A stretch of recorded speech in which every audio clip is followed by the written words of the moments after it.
I think that's one of the things this Knicks team needed last year was, to me, bench depth. Everyone talked about how Tibbs only played 6, 7, maybe 8 guys for most of his games, especially deep in the playoffs.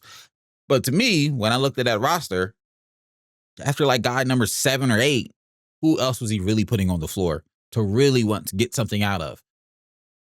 Like that team just wasn't deep at all, in my opinion.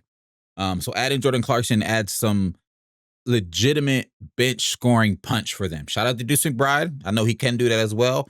But I think there were at times where they were asking even a lot of Deuce, and he wasn't even going to be able to give them more than what he was already giving them. And I think they can get some of that from Jordan Clarkson.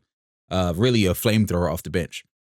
But I also think a big piece so a lot of people went on under the radar, but to me, because he was a former Sixer, I'm going to miss him a lot. Adding Gershon Yabusele to this team, to me, is like adding a lesser version of Aaron Gordon to this team. I love the way Gershon Yabusele plays.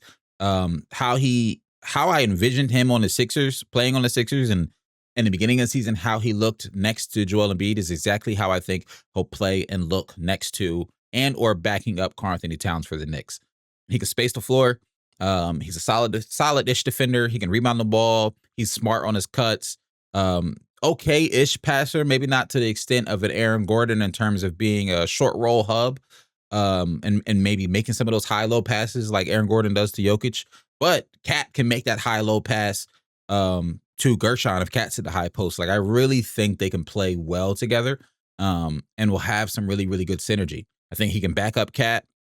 He can be the backup 5 or the backup 4. And I think there's going to be times where he plays alongside Cat at either the 4 or 5 position to add some rebounding, especially considering Mitchell Robinson's injury history and his availability can sometimes be in question from a season-to-season basis.